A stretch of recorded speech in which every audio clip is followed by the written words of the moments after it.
Hello बच्चों, कल हमने बीए फाइनल में अभिप्रेरणा की बातें पढ़ी थी।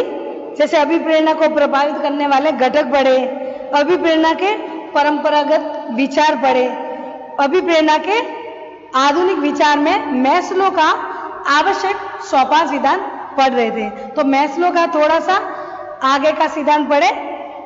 मैस्लो के सिद्धांत के अनुसार प्रबंधकों को ऐसी आवश्यकता का पता लगाना चाहिए जिनसे कर्मचारी वंचित रह गया हो और जिन पर उसका पूरा ध्यान लगा रहता है।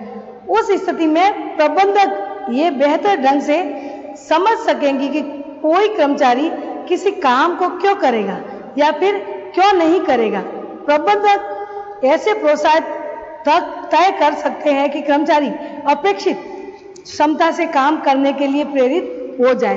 तो मैस्लो के अनुसार कह रहे हैं कि जो प्रबंध कर रहा है कार्य के लिए, वो उनके अधीन जो कार्य कर रहे हैं कर्मचारी, वो सही ढंग से कार्य कैसे करेंगे, बेहतर ढंग से कार्य कैसे करेंगे, वो समझने के लिए उनको प्रोत्साहित या मोटिवेशन या अभिप्रेरित किया जाएगा और उनके अपेक्षित कर्मचारी की अपेक्षित क्षमता के काम करने की प्रेरित हो जाएगी और वो कार्य करने के लिए बाधित हो जाएगा कि मुझे ये कार्य करना है, ताकि वो शारीरिक सुख, मानसिक और जो भी सुरक्षा और सम्मान, ये सारी आवश्यकता की पूर्ति कर सके। मैस्लो इस अंकित करता है कि उसका सोपान क्रम उतना कठोर नहीं है जैसा सैद्धांतिक रूप में लगता है। उसके अनुसार सोपान क्रम एक वह प्रतिमान है जो संगठनों में मानव अभिप्रेरणा को समझने में सहायता करता है। आलोचकों के अनुसार मैस्लो का सिद्धांत अनुभव और प्रयोग के आधार पर सिद्ध करना कठिन है। सोपान क्रम के अनुसार नीचे से ऊपर की ओर प्राथमिकता सूची के अनुसार आवश्यकता को पूरा करना होता है, यानी नीचे से लेकर ऊपर तक जो नौकरी करते हैं उनकी सबकी आवश्यकता की पूर्ति करना है मैस्लो के अनुसार। परंतु जो उनके मैस्लो के जो इनकी आलोचना कर रहे हैं, उनका कहना है कि सोच से पता चलता है कि वास्तव में ऐसी स्थिति नहीं होती। इस सिद्धांत में अधूरी आवश्यकताएं व्यवहार को प्रोत्साहित करती है। इस सिद्धांत के कई अपवाद हैं और इसलिए सावधान रहना जरूरी है। उदाहरण के लिए, वह महान दस्तकार अपने स्वास्थ्य और सुरक्षा को भी खतरे में डालकर क्यों अपने सृजनात्मक कार्य में लगे रहते हैं। सैनिक किस कारण अपने आदर्श के लिए अपने प्राण न्यौछावर कर देता है, या कर्मचारी कम वेतन लेकर भी क्यों अत्यधिक कुशलता से काम करते रहते हैं। आधुनिक प्रबंध सिद्धांत मैस्लो के लेखों से काफी सीमा तक प्रभावित है। उसका सिद्धांत संगठन में मानव व्यवहार को समझने में काफी मदद करता है। तो कहने का मतलब यह है कि उदाहरण के लिए कोई बीमार है, स्वास्थ्य अच्छा नहीं, तो उनका वो सुरक्षा खतरे में क्यों डालेगा। उनका जब ये सारे बेनिफिट मिलेंगे, सिर्फ प्रोत्साहित के लिए नहीं, वो सुरक्षा खतरे में तब डालेगा जब उनका परिवार उनके बदले में जी रहा है, तो वो डाल सकता है, लेकिन खुद के लिए वो इतना नहीं कर सकता है। सैनिक आदेश के रूप में प्राण न्यौछावर कर दे, तो अब हर कोई फौजी वगैरह अपना प्राण न्यौछावर करते, तो वो पैसों के लिए नहीं कर सकते। ये सब कह रहे हैं कि आधुनिक मैस्लो कह रहे हैं कि पैसों के लिए, आर्थिक के लिए, उनकी सारी आवश्यकता पूरी करने के लिए। लेकिन जो फौजी होते हैं वो अपने मन से प्राण न्यौछावर करते, यानी देश के लिए बलिदान देते, तो उनका ये नहीं कि मैं खुश रहूंगा। तो ऐसे भी अलग अपवाद हो सकते हैं। इसलिए कर्मचारी कम वेतन लेकर क्यों अत्यधिक कुशलता से कार्य करेगा, यानी कम वेतन देकर भी, जो मालिक है कम वेतन देकर उनसे कार्य करवाएंगे, तो वो सिर्फ अभिप्रेरणा द्वारा क्यों वो कुशलता से कार्य करेगा। तो ये बातें मैस्लो के सोपान सिद्धांत में कुछ क्या हुआ, थोड़ा सा उनकी आलोचना हुई, लेकिन फिर भी मैस्लो का सिद्धांत, सोपान सिद्धांत ठीक है कि प्रगतिशील सिद्धांत है। आधुनिक प्रबंध सिद्धांत मैस्लो के लेखों से काफी सीमा तक प्रभावित है। उसका सिद्धांत संगठन में मानव व्यवहार को समझने में काफी मदद करता है। इस प्रकार से बच्चों मैस्लो का ये सिद्धांत रहा। अब है मैकग्रेगर का सिद्धांत, एक्स सिद्धांत और वाई सिद्धांत। मैकग्रेगर का सिद्धांत एक्स और वाई क्या है, थोड़ा सा परिचय। डलगस मैकग्रेगर प्रसिद्ध व्यवहारवादी और मनोवैज्ञानिक है। उन्होंने मानव के बारे में दो भिन्न विचार प्रस्तुत किए। एक तो मूल रूप से नकारात्मक और निराशावादी, और दूसरा मूल रूप से सकारात्मक और आशावादी। इन्हें क्रमशः सिद्धांत एक्स तथा वाई, एक्स तो है नकारात्मक या निराशावादी और वाई है सकारात्मक और आशावादी। सिद्धांत एक्स वस्तुतः प्रबंध का परंपरागत है। तो एक्स, इसमें भी अभिप्रेरणा की आधुनिक विचारधारा में मैकग्रेगर का एक्स और वाई, तो एक्स तो मानते हैं परंपरावादी और वाई मानेंगे आधुनिक। तो एक्स परंपरावादी का क्या मानना है, मैकग्रेगर का एक्स सिद्धांत इस विचार पर आधारित है कि स्वभावतः प्रत्येक व्यक्ति काम से बचना चाहता है, अतः उससे काम लेने के लिए नकारात्मक अभिप्रेरित आवश्यक होता है, जिसके अनुसार उन्हें भय दिखाकर ही काम लिया जा सकता है। जिन मान्यताओं पर एक्स सिद्धांत आधारित है वे इस प्रकार है। पहला इसमें है, एक सामान्य व्यक्ति स्वेच्छा से काम नहीं करता या काम नहीं करना चाहता, क्योंकि काम को टालने में ही उससे सुख या वह संतोष की अनुभूति होती है, एक्स सिद्धांत के अनुसार, जो निराशावादी और नकारात्मक है। दूसरा है, उनमें कार्य के प्रति अरुचि की भावना होती है, यानी कार्य के प्रति अरुचि रखता है, मैकग्रेगर के अनुसार, एक्स सिद्धांत परंपरा के अनुसार। तीसरा है, वह महत्वाकांक्षी होता है, खुद का ही वो आकांक्षा रखता है, महत्वाकांक्षी, खुद का ही महत्व रखता है और खुद से ही आकांक्षा रखता है। चौथा है, वह उत्तरदायित्व से बचने का प्रयास करता है, वो अपने उत्तरदायित्व की भूमिका नहीं निभाता कि इनको कार्य दिया लेकिन ये नहीं कि मैं अकेला ही उत्तरदायित्व सबके ऊपर डाल देता है। पांचवा है, संस्था के उद्देश्य व संगठनों की आवश्यकता के प्रति वह उदासीन होता है, यानी जहां कार्य कर रहे हैं उनके उद्देश्य और संगठन की आवश्यकता के प्रति उदासीन रहता है। वो कह रहा है कि हमें क्या लेना है, वो तो संस्था आगे बढ़ेगी, संगठन आगे बढ़ेगी, मैं तो मेरा कार्य करता जाऊं। छठा है, वह विकासात्मक परिवर्तन का विरोध करेगा, विकास होगा जैसे जैसे उस कार्य में या बदलता रहेगा कार्य तो उसमें वो विरोध पैदा करेगा, जैसा उनका पहले का कार्य वो वैसे ही करना चाहता है। सातवां है, परंपरागत ढंग से ही कार्य करना उसे ठीक लगता है, यानी नई जो तकनीकें आई, वो कंप्यूटर वगैरह, ये बोर्ड वगैरह, ये नए नए आए जो तकनीकी क्षेत्र में पढ़ाने में, ऑनलाइन वगैरह, तो वो वैसा कार्य नहीं करना चाहता है, वो लिखित रूप से अभी कंप्यूटर में सेव कर दे फाइल वगैरह, वैसा कार्य करना नहीं चाहता। वो परंपरागत से जो कार्य ठीक से चल रहा है वैसा ही वो करना चाहता है। आठवां है, अतिरिक्त वित्तीय प्रलोभन के आधार पर वह काम करते हैं, वो कार्य करता है लेकिन वो कह रहे कि उनके बदले में उनको पैसे और मिलने चाहिए, उनकी तनख्वाह बढ़नी चाहिए, इस वजह से वो कार्य करेंगे, तभी तो निराशावादी और नकारात्मक होता है। नौवां है, उससे कार्य लेने के लिए नकारात्मक अभिप्रेरणा जैसे डराना, धमकाना, लताड़ना आदि आवश्यक है, यानी परंपरागत सिद्धांत जो है एक्स सिद्धांत में जो ये निराशावादी और नकारात्मक है, उनको बस यही है कि उनसे काम कैसे निकलवाया जाए, डरा कर, धमका कर और लताड़ कर, उनको डरा धमका कर, भय करके नौकरी से निकाल देंगे, सैलरी कट जाएगी, कल से आप मत आना है, ऐसे डरा धमका कर उनसे कार्य लिया जाएगा, ये मैकग्रेगर कह रहा है। इस प्रकार एक्स सिद्धांत मनुष्य को स्वस्थ, कोई आशंका या आकांक्षा न रखने वाला परिवर्तन विरोधी और अरचनात्मक मानता है। ऐसी स्थिति में प्रबंध दो नीतियां अपना सकता है, कठोर एवं उदार, शिथिल कठोर नीति में गहरा पर्यवेक्षण है। कठोर नियंत्रण, दबाव एवं धमकी जैसी तकनीक निहित है।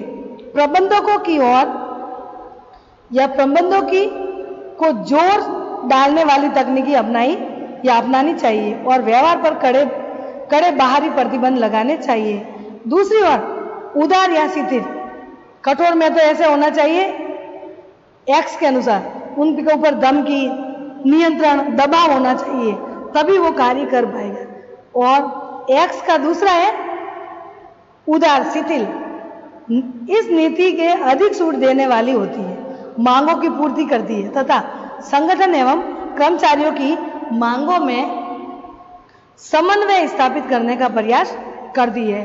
परंतु इन दोनों नीतियों की अपनी समस्याएं हैं। उदाहरण के लिए, यदि प्रबंध कठोर है तो इसका परिणाम संघर्षकारी या संघवाद, तोड़फोड़ तथा प्रक्रिया विरोधी हो सकता है।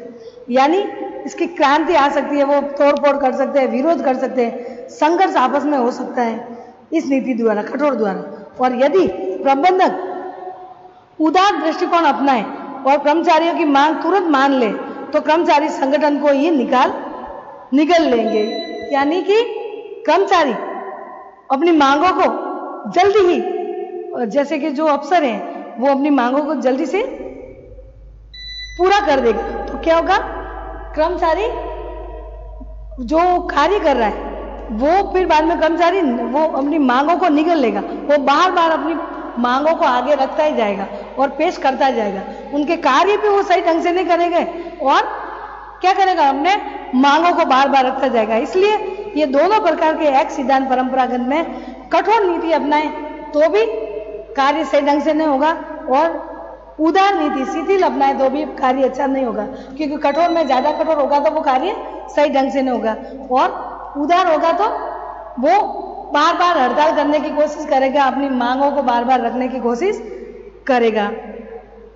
मैकग्रेगर के अनुसार आज के संदर्भ में उदार और कठोर दोनों ही तरीके विफल हो गए हैं क्योंकि वह स्थिति के अनुरूप नहीं है। मैकग्रेगर इस बात पर बल देते हैं कि एक सिद्धांत की मान्यता मानव की निहित क्षमताओं को उसकी पूर्णता के संदर्भ में नहीं खोजती। कर्मचारी मूलतः निष्क्रिय व आलसी नहीं है, वे संगठन को अपने से अलग नहीं मानते। इस प्रकार इन्होंने मैकग्रेगर ने कुछ जो बात कही है वो एक्स की मान्यता में क्षमताओं को बताया गया है कि ये संदर्भ में खोजी जाएगी।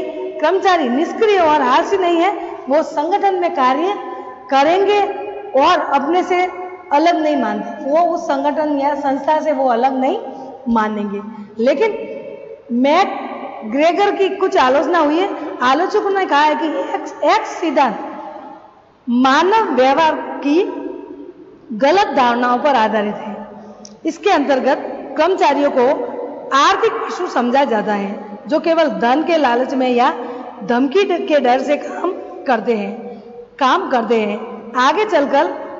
आगे चलकर मैकग्रेगर ने अनुभव किया कि प्रबंधकों को ऐसे तरीके अपनाने चाहिए जो मानव स्वभाव और प्रोत्साहन के अधिक यथार्थवादी और सही धरातल पर आधारित हो।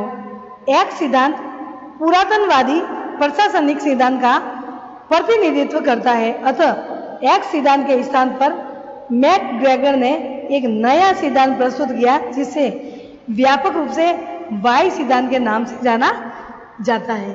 तो ये हुआ एक सिद्धांत, एक्स में नकारात्मक और निराशावादी आई है। इस प्रकार से अब हम पढ़ेंगे मैकग्रेगर का वाई सिद्धांत। वाई सिद्धांत में आशावादी और सकारात्मक, यानी किस तरीके से लोगों को जो कार्य कर रहे हैं उनको अभिप्रेरित किया जा सकता है या फिर प्रोत्साहित या मोटिवेशन किया जा सकता है। तो वाई सिद्धांत में पढ़ते हैं यह अभिप्रेरणा या यह अभिप्रेरण की आधुनिक विचारधारा है। वो तो परंपरागत, कौन सी, एक सिद्धांत तो परंपरागत और यह है आधुनिक, जिसका प्रतिपादन मैकग्रेगर ने ही किया है। दोनों बातें मैकग्रेगर ने की है। एक्स सिद्धांत की दुर्बलता व दोषों के निवारण किया। वाई सिद्धांत इस मूलभूत अवधारणा पर आधारित है कि प्रत्येक व्यक्ति स्वभाव से ही निष्क्रिय एवं अविश्वसनीय नहीं होता। यदि उसे विधिवत अभिप्रेरित किया जाए तो वह स्वयं कार्य के लिए निष्ठावान होकर अधिक व श्रेष्ठ उत्पादन कर सकता है। यानी कहने का मतलब उनका व्यक्ति का स्वभाव और निष्क्रिय अविश्वसनीय है। इनका कहने का मतलब वो ऑटोमेटिक वाई सिद्धांत के अनुसार उनकी दुर्बलता दोषों को दूर करके वो कार्य करने लग जाएगा। तो मोटिवेशन या अभिप्रेरणा उनकी जो गलतियां हैं दोषों को दूर करना है। यदि उसे विधिवत अभिप्रेरित किया जाए तो वह स्वयं कार्य के प्रति निष्ठावान होकर अधिक व श्रेष्ठतर उत्पादन कर सकता है। इस सिद्धांत के अनुसार प्रत्येक व्यक्ति के संगठनात्मक समस्या के निराकरण की रचनात्मक क्षमता होती है और प्रबंधकों को चाहिए कि वह उस क्षमता को विकसित करे।